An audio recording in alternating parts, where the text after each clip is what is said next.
Tupac Amaru Shakur, or Tupac, was an accomplished rapper, actor, poet, and outspoken thinker. During his career, he created four of what many consider to be some of the best albums in hip-hop, and for others, music as a whole.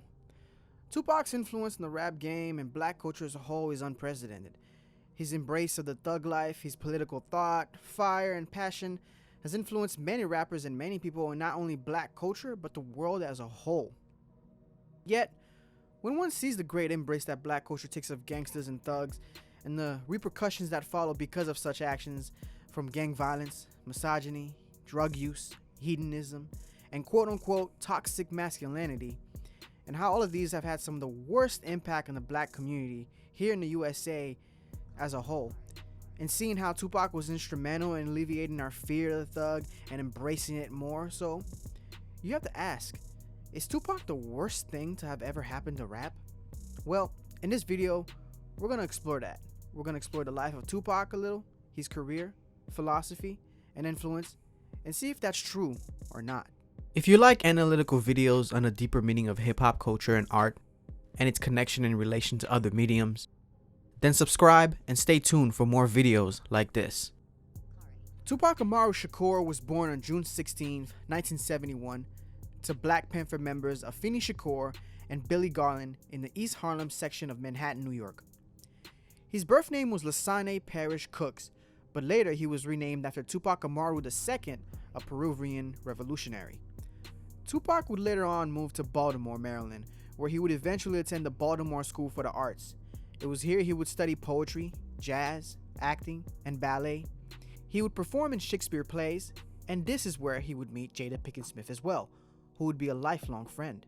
Pac would later move to California in 1988, where his rise in music would eventually begin, and this is the main coast that's associated with Tupac.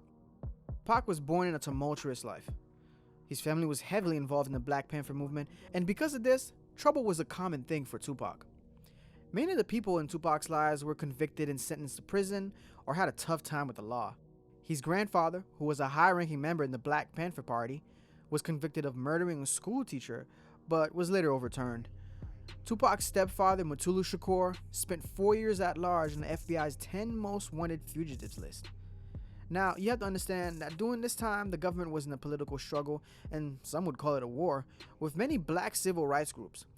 The Black Panthers, though they did a lot of honorable and great things for the community, had an aggressive resistance that any power that be would hate. That being said, this would result in the friction between the Black Panthers and the government and its various agencies. Regardless, this type of life, people, coupled with his experience on the streets, what he saw, experienced, who he hung around with, all contributed to Pac becoming the man he eventually became, both the good and the bad. It's good to note, though, that when Pac first started out, he wasn't the bona fide, glorious, poetic thug that we've come to know. In one of his earliest interviews, you can see Pac was at one point a very thoughtful, kind, and optimistic kid. And the much darker street side would come later on in his life as part of his evolution.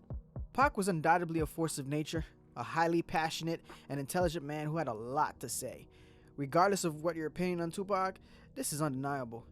The way he led his crew, the way he cultivated a vision and brought it to life, his various talents in writing, rapping, acting, and his prolific output, as seen in the numerous posthumous albums that would come out after his death. The man has a new album coming out every fucking year. As well as the musical mastery he showed in the 4 albums he released while he was still alive, and especially in his magnum opus, Me Against the World. This shows a man that was not your average run-of-the-mill street chump. Pac also had one uncanny skill that a lot of artists don't have. And I mean artists in general, which is the ability to evoke powerful emotions in someone. I once worked as a lifeguard, and one time I was assigned to a pool along with another Turkish immigrant who was a lifeguard there as well.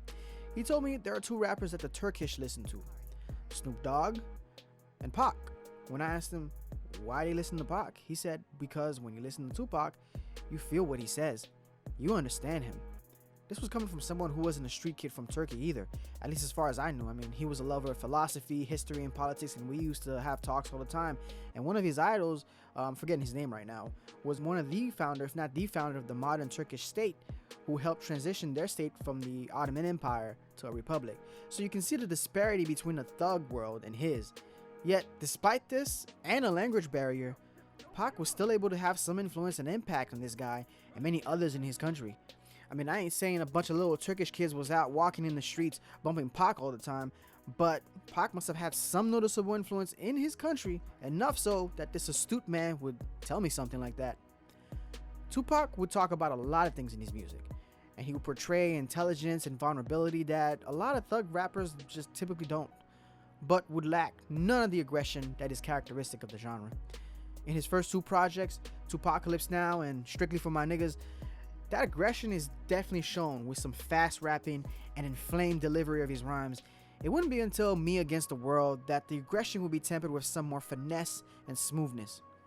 Regardless of his delivery though, Pac's topics always range from life in the ghetto, drug abuse by many on the streets and in his own family, one being his mother, to empowerment of women, political instability in the nation, especially in regards to the poor and black, which in Pac's case were pretty much one and the same, and of course, a whole lot of partying.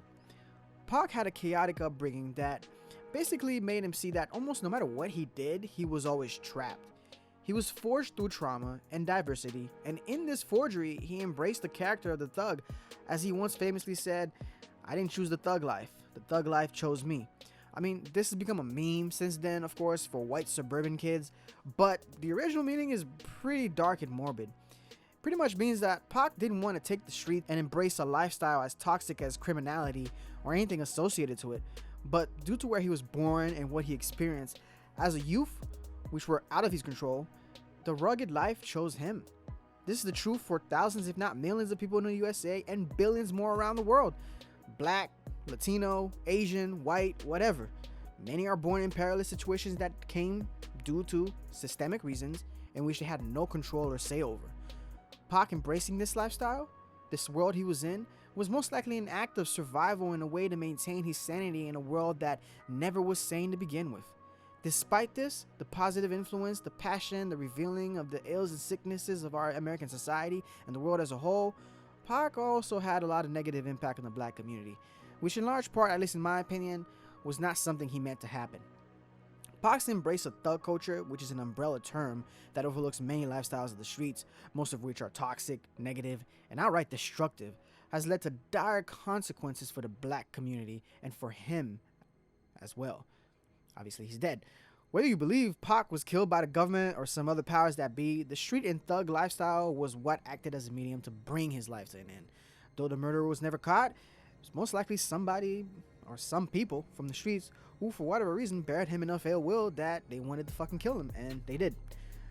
As many have heeded Pac's words and chosen to avoid the street life, many have taken them as a celebration of it and rode full steam into nothingness with Pac's music as their anthem and soundtrack. Though Pac showed the negative sides of street life, as he showed all of it, especially in songs like Young Niggas, where he speaks about the mindset of young black men in the community and how they should be making better decisions, but he also romanticized it a whole bunch as well.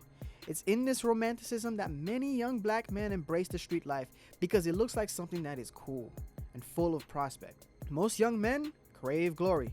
It's part of the masculine anima. So young, impressionable men look towards what seems to have it in plenty. For most young black men, this is the street life. Rap has glorified the street life for a long time. The street life seems like a mythological wonderland full of sex, drugs, fun, money, and heroism. I mean, you got your crew, you post up on your block, you drink, you smoke, you wear fly shit, chase pussy, and revel in your masculine power and nature, when in reality, the streets is filled with backstabbing, terror, fear, sickness, addiction, and too many failed prospects to count. I'm not gonna try to paint a black and white picture of the streets either. I understand things are very much gray, but you gotta understand that, like, when you're talking about the hood, like the ghetto and shit and all that shit, and anything that's associated with that kind of criminal lifestyle, these are the type of shit that happens all the fucking time. Every day is spent focused on the now, and in a negative way. It's an environment of kill or be killed in every aspect. Everyone around you obtains a predatory nature which gives them the instincts to take advantage, use, and abuse in many aspects, not just through direct violence. This embrace of this lifestyle of the thug, of the criminal, is in some parts due to Tupac. I'm not saying that Tupac was the sole cause of it or the first to start gangsta rap. Gangsta rap had long existed way before Tupac ever came around, and not only in the West Coast but as a whole. I mean, the first gangsta or hardcore rap really started in, like late 80s, in New York or East Coast as a whole. I mean, one of the main people who started that whole hardcore gangsta kind of rap was KRS-One. But obviously, KRS-One didn't stay like that, because nowadays, and really it started in the early 2000s, really after, Scott LaRock got shot, he became like the main antithesis to something like that. But point I'm making is Pac wasn't the only one that did this. But Tupac took gangsta rap to a whole new level and was one of the main influences to bring poetry and a smooth romanticism to it, which made it more appealing. And as a result, the whole lifestyle too. The same way we romanticize a lot of things, which leads to a skewed perspective of the situation, which more than not leads to dire consequences, it's the same thing that has happened with the thug life and its impact and role in rap music, the hip-hop culture, and black culture as a whole. But like many people throughout history though, Tupac was a complicated figure, often misunderstood, and other times not put under enough true scrutiny. Tupac had a lot of impact, both good and bad. It's important now we analyze the man, praise him for the great things that he did, as he's done a lot, especially for a man who was tragically killed at a young age. I mean, like what, about 24? But also see some of the tenets he embraced indirectly led to negatively influencing younger generations. Though, again, I don't believe he purposely meant for this to happen. Without Tupac, we might not have the embrace of thug life and culture in the black community as we do today. But without him, we might not have such musical and positive giants like Kendrick Lamar or J. Cole either. Or many of the other positive things that have come out of him living his life the way he did. Thanks so much for watching this video. If you enjoyed it, please leave a like, share, and subscribe to the channel for more videos and analyses just like this. If you see what I'm seeing, or not, let me know in the comment section, and why. Thanks, and peace.